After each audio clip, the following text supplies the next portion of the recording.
नमस्कार, देश प्रदेश में आपका बहुत बहुत स्वागत है। दिल्ली से मैं हूं शरद शर्मा, मुंबई से मेरे साथ जुड़ रही हैं मेरी सहयोगी पूजा भारद्वाज। दिल्ली की खबर के साथ शुरुआत कर रहे हैं। दिल्ली में आज झमाझम बरसात हुई है, जिसकी वजह से भीषण गर्मी से लोगों को कुछ राहत मिली है। कई इलाकों से तेज बारिश की तस्वीरें आई हैं, कहीं कहीं तेज हवाओं के चलते पेड़ भी गिरे हैं। मौसम विभाग के अनुसार 18 और 19 जून को भी बारिश की संभावना है। दिल्ली में पिछले काफी दिनों से भयानक गर्मी पड़ रही थी। इस बारिश से तापमान में कुछ गिरावट दर्ज की गई है। दिल्ली वाले अभी मानसून के इंतजार में हैं। हालांकि इस बारिश से लोगों को गर्मी से कुछ राहत जरूर मिली है।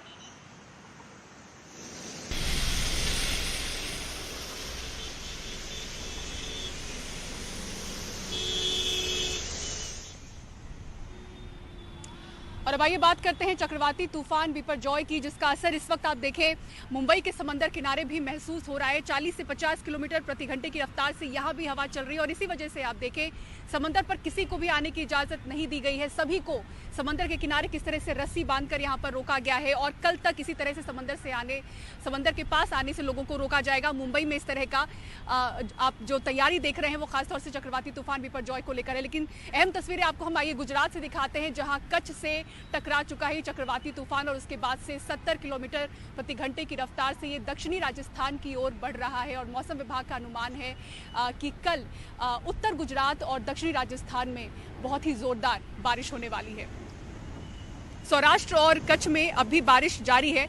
कल रात तूफान के लैंडफॉल से गुजरात के तमाम तटीय जिलों में तेज हवा चली और भारी बारिश हुई, जिससे सामान्य जनजीवन पूरी तरह से अस्त व्यस्त हो गया है। 22 लोगों के घायल होने की खबर है, 23 मवेशियों की जान जाने की खबर है। 500 से ज्यादा पेड़ उखड़ गए, तस्वीरों में आप देख सकते हैं। साथ ही करीब 1000 गांव में बिजली गुल हो गई है। निचले इलाकों में पानी भरने से लोगों को काफी परेशानी हो रही है। एनडीआरएफ के मुताबिक तूफान के तट से टकराने के बाद किसी की मौत नहीं हुई है।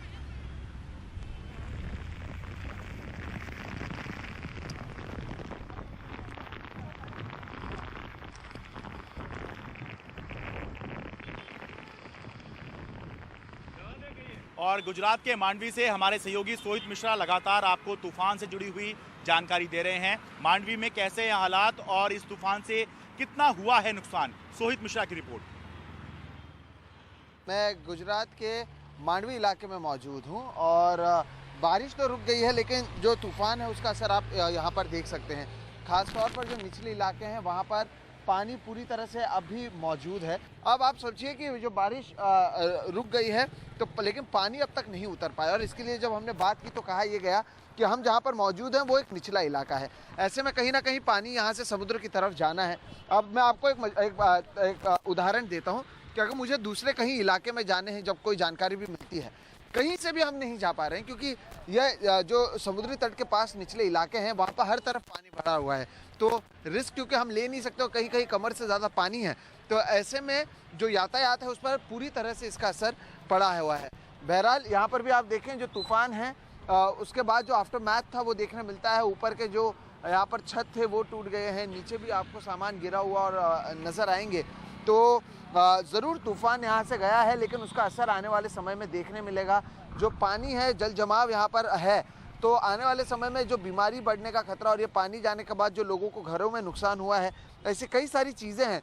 तो चुनौती अब बरकरार रहेगी आने वाले कुछ समय के लिए। कल से ही यहाँ पर बिजली नहीं है, लोगों को अलग अलग परेशानियाँ हो रही हैं, पानी की भी किल्लत हो रही है। तो ऐसे कई सारी चीज़ें हैं जो लोगों के लिए एक चुनौती बनी हुई है और उसको एक बार फिर से चीज़ों को वापस सामान्य होने में कुछ ज़्यादा समय लग जाएगा। और गुजरात के जखाऊ इलाके की बात करें तो यहाँ पर तूफान का क्या असर दिखा है वो लगातार हमारी सहयोगी तनुश्री पांडे यहाँ से रिपोर्ट कर रही हैं। आपको दिखाते हैं लोग इससे बचने के लिए किस तरह से शेल्टर में रह रहे हैं। आप लोग अपने साथ क्या सामान ला पाए हैं, इनसे पूछिए।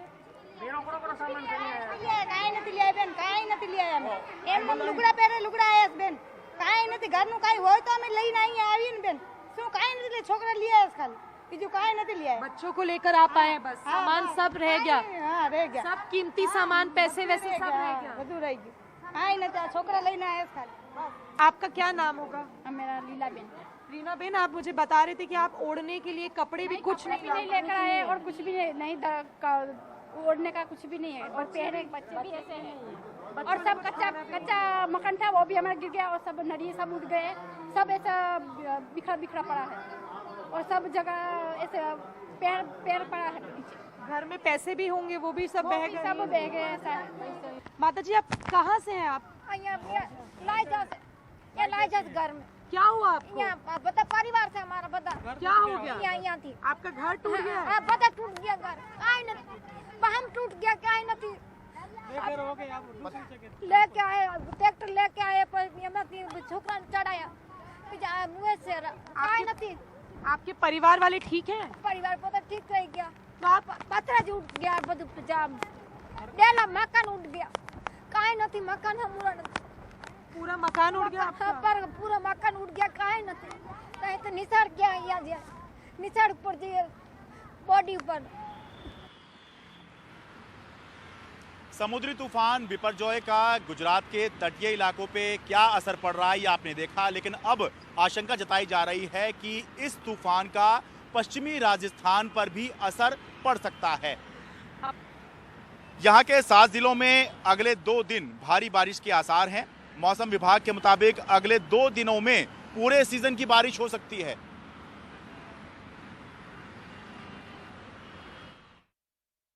यहाँ पर अब उमस बहुत ज्यादा बढ़ रही है। तो अब हम देख रहे हैं कि जैसे शाम को जालौर में थोड़ी देर पहले हमने पता किया वहां पर बारिश शुरू हो गई है, हल्की हल्की बारिश हो रही है। बाड़मेर में तो काफी तेज बारिश हुई थी क्योंकि बाड़मेर बिल्कुल कच्छ से टच करता हुआ इलाका डिस्ट्रिक्ट है। साथ ही बाड़मेर में लो लाइंग एरियाज में फ्लडिंग के चांसेस हैं, इसलिए लोगों को एहतियात के तौर पर वहां से हटाया गया है क्योंकि बाड़मेर में जो है क्लेई सॉइल है, तो अगर बहुत ज्यादा बारिश होती है तो पानी का ठहराव हो सकता है। और ये सभी इलाकों में राजस्थान में जो पश्चिमी इलाके हैं, पाली में भी है, जालौर में भी है, यहाँ पर ये सब हो सकता है कि एकदम फ्लैश फ्लड या एकदम से बहुत तेज बारिश होगी तो हैवी रेन होएगा तो फ्लडिंग हो सकती है क्योंकि यहाँ पर हैवी रेन नहीं होती है। और उनको उम्मीद है कि करीब जैसे आज बाड़मेर में ऑलरेडी 79 mm रेन हो चुकी है, वैसे बाड़मेर में पूरे सीजन में 200 to 300 mm रेन होती है। तो अगर 2-3 दिन में बहुत ज्यादा तेज बारिश और भारी बारिश हो जाती है तो पानी का ठहराव हो जाएगा, फ्लैश फ्लडिंग हो जाएगी, जो सूखे पड़े नदी नाले हैं वो उफान पे आ जाएंगे। दूसरी बात यह है कि जहां तक मौसम विभाग का कहना है कि आप देख सकते हैं कि किस तरह से अगर इस तरह से बारिश होती है तो राजस्थान में एक तरह से बेनिफिशियल रहेगा क्योंकि बुआई का जो सीजन है वो बहुत दूर नहीं है। अब एंड जून तक अगर बारिश होती है तो बुआई शुरू हो जाती है। चक्रवात की वजह से अगर बुआई पानी अच्छा बरस गया तो खेतों में पानी आ जाएगा, उसमें नमी रहेगी तो बुआई अभी जल्दी कर सकते हैं। तो यानी कि जो बाजरा वगैरह की जो फसलें हैं उस पर काफी फायदेमंद रहेगा उनके लिए। साथ ही के 70% जो खेती राजस्थान में है वो सीजनल है, यानी कि पूरी तरह से बारिश और मानसून पर निर्भर है। तो एक तरह से ये जो बारिश है जून के मध्य में बुआई के सीजन के पहले आ रहा है तो किसानों के लिए लाभदायक साबित हो सकता है, लेकिन अभी देखना ये है कि कितनी बारिश होती है, किस तरह से होती है, और अगर बहुत तेज हवा है तो नुकसान भी वो कर सकती है। और तूफान बिपरजॉय ने मानसून में भी खलल डाला है। इसकी तारीख आगे बढ़ गई है मानसून की, जहां महाराष्ट्र में 11 जून की तारीख थी, अब बताया जा रहा है, अनुमान है कि 18 से 21 जून के बीच में ये बारिश हो सकती है। और इसकी वजह से मुंबई में पानी का संकट मंडरा रहा है। जिन 7 झीलों से मुंबई को पानी सप्लाई होता है उसमें सिर्फ 45 दिनों का स्टॉक बचा है। देखिए रिपोर्ट। महाराष्ट्र के अलग अलग ग्रामीण हिस्सों में पानी की किल्लत की तस्वीरें तो आप देख ही चुके हैं। अब आर्थिक राजधानी मुंबई पर भी खतरा मंडरा रहा है।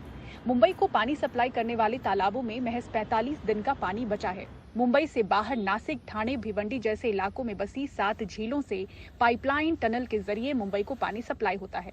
बीएमसी की ताजा रिपोर्ट के मुताबिक बारिश के पानी पर निर्भर मुंबई को पानी देने वाले जलाशयों में 15.2% स्टॉक ही बचा है, जो करीब 2.4 लाख मिलियन लीटर के बराबर है। बीएमसी की माने तो 1% पानी मुंबई में 3 दिनों के इस्तेमाल के बराबर होता है। बीते साल 15 जून 2022 को ये आंकड़ा 12.24% था, जबकि इसी तारीख पर 2021 में स्टॉक 12.75% था। साल भर पर्याप्त पानी के लिए 14,47,363 मिलियन लीटर पानी की जरूरत होती है। पिछले साल बारिश अच्छी हुई थी और मुंबई को पानी देने वाले बांध लबालब भर गए थे। अक्टूबर के आखिर में बांधों में 97% पानी था, लेकिन इस साल मानसून की देरी ने चिंता बढ़ा दी है।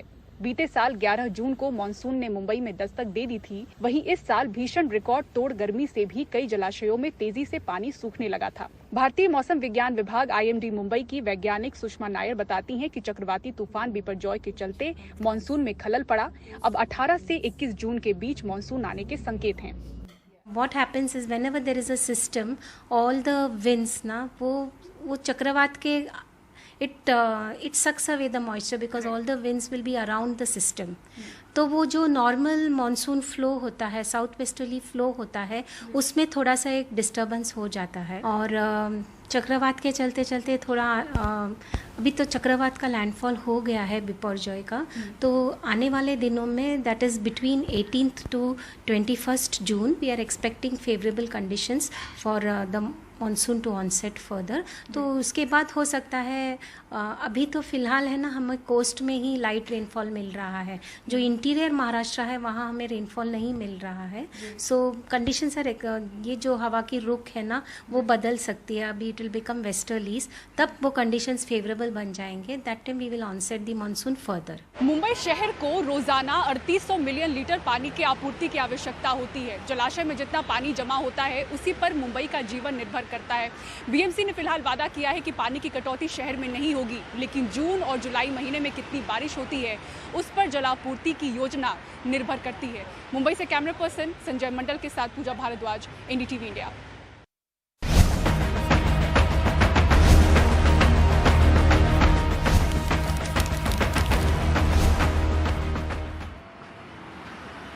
ब्रेक के बाद आपका फिर से स्वागत है। मणिपुर में हिंसा रुकने का नाम नहीं ले रही है। पिछले 48 घंटों में 2 नेताओं के घर जला दिए गए हैं। ताज़ा मामले में उपद्रवियों ने केंद्रीय विदेश राज्य मंत्री RK रंजन सिंह का घर फूंक डाला। ये घटना उस समय हुई जब वो केरल में थे।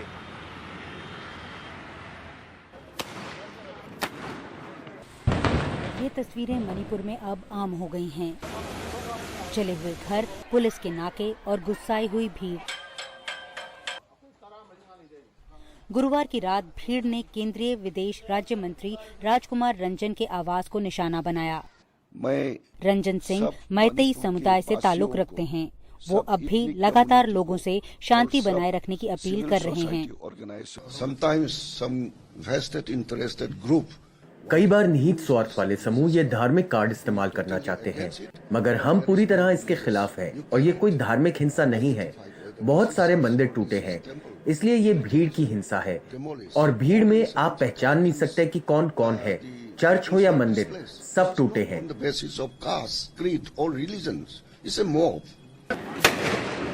मणिपुर में पिछले 48 घंटों में बढ़ी हुई हिंसा को देखते हुए केंद्र ने डायरेक्टर जनरल CRPF को मणिपुर भेजा है ताकि फोर्सेस में तालमेल बेहतर बढ़ाया जा सके। हाल में रैपिड एक्शन फोर्स को लेकर कई शिकायतें भी केंद्र सरकार तक पहुंची थी। RAF ने भीड़ को तितर बितर कर अच्छा काम किया है, लेकिन वाहनों को नुकसान पहुंचाने वाले वीडियो दिखाना सही नहीं है और हम इसे बहुत गंभीरता से लेंगे। हम CRPF और RAF के अधिकारियों को लेकर सख्त हैं और इन लोगों के खिलाफ सख्त कार्रवाई की जाएगी। उधर केंद्रीय गृह मंत्रालय का कहना है कि मणिपुर में बड़े पैमाने पर सुरक्षा इंतजाम बढ़ाए गए हैं। सेना के 80 कॉलम तैनात हैं, फिर CAPF की बटालियंस भी हैं। कुल मिलाकर 30,000 जवान लगातार वहां गश्त लगा रहे हैं। हिंसा के दौरान कई धार्मिक स्थल और घर भी क्षतिग्रस्त हुए हैं। इनके लिए सरकार ने पैकेज भी अनाउंस किया है। साथ ही शांति कमेटी का गठन भी किया गया है। प्रदर्शनकारियों ने क्योंकि नेशनल हाईवे 2 को बंद कर रखा है, इसलिए दूसरे रास्ते से जरूरी सामान इन राज्यों तक भेजा जा रहा है। TMC ने जहां केंद्रीय गृह मंत्रालय की संसदीय कमेटी को बुलाने की मांग की है, वहीं कांग्रेस भी इस स्थिति को गंभीर बता रही है। मणिपुर दिल्ली से हजारों किलोमीटर दूर है, लेकिन वहां के लोगों का आरोप है कि दिल्ली ने उन्हें अपने दिल से भी दूर कर दिया है। 3 मई के बाद वहां पर लगातार हिंसा हो रही है, जिसमें अब तक 122 लोग जो हैं वो मारे जा चुके हैं और 70,000 से ज्यादा लोग जो हैं वो विस्थापित हुए हैं। हालांकि केंद्र सरकार ये लगातार दावा कर रही है कि वहां की स्थिति को काबू पाने के लिए वो नियंत्रण जो है वो स्टेप्स उठा रही है। नई दिल्ली से नीता शर्मा, NDTV इंडिया के लिए।